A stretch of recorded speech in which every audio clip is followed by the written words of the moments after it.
Pearce wins the free kick out of the ruck, and 50-metre penalty, and that looked a bit contentious. So Lauren Pearce will come in to kick the D's first goal, strike first blood. Eva has Bennett in support, bit of run now. Up ahead has Barclay in a one-on-one. Goes back at the footy, does well. Gets the ball nicely to Perry, who has Bernardi, has Bonner over the top. Can she get it to her? Will it sit up? Bernardi does it herself, runs in for the top of the square, kicks the goal, and the Giants respond. Great play from the Giants. Screws it around the body. Shelley Scott nearly took the mark. Hoare coming through Newman. And now the D's will try and create something. Kate Hoare screws it around the body. Top of the square. Cunningham in a one-on-one with Stevenson. Gets boot the ball, kicks the goal. Jacobson playing more on the wing this season after being a half-back for the D's last year. Once Pearce, who looks for a lead. Oh, big clash, you heard it. Through the effects, and both girls are hurt. That was brutal. As the D's go forward once again, Maddie Gay looking dangerous, gives to Jacobson from 50. Good frontal pressure from the Giants, so she won't be able to make the distance. Goes towards Zanka. Terrific contested mark in front of a pack of four. Well, she kicked the second most goals in her under-18 year a couple of seasons ago. She's a proven goal kicker. Lovely. Strikes that one nicely to Eden Zanka. Coming up for disposal 10. This time goes in the Shelley Scott direction. Might be too far out to score. Has Cunningham on a lead. Plenty of space. Poor defending by the Giants, and that's too easy.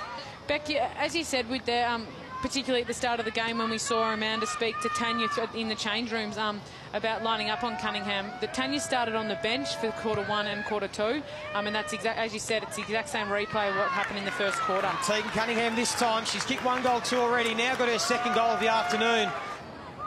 Trying to keep her side in it, goes at it again, wins another contested possession, feeds back to Bennett, and now Eva tried to screw it around the body. It's a high ball, it's a big flight at the back from Barclay, and the umpires paid the mark on the second bite. Jacinda Barclay missed round one due to work commitments, but has played 3 games since, but just kicked the 1 goal, 2. We know she's generally a pretty reliable set shot for goal, and that time she makes no mistake.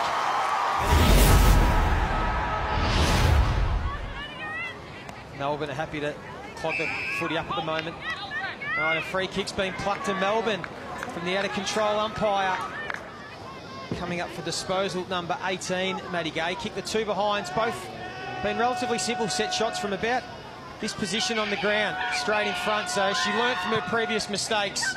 She has this time. She kicks the first goal of the final term. Here's Paxman just continually working herself into the game after a quiet start. Jacobson been really good this afternoon. Hanks towards Cunningham, gets the arms out in front, and the free kick's awarded. 2 goals, 2 this afternoon. Tegan Cunningham hits that one beautifully. Oh, Tegan Cunningham being the best forward on the ground this afternoon, kicks her 3rd goal. We just touched on the younger girls really outperforming today, but I think this quarter by Karen Paxman's actually taken her up to the 2nd highest possession. And the bounce will work the way of, look at Paxman, all on her own. The only D that worked the length of the field. Cordner, Patterson in for her first game of the year, so she'll look to keep her spot in the side as the free kick will go Edmondson's way. And Melbourne might get one last chance with a free kick on the 50-metre line. And a 50, so the D's will get a bit of extra percentage. It was even at quarter time.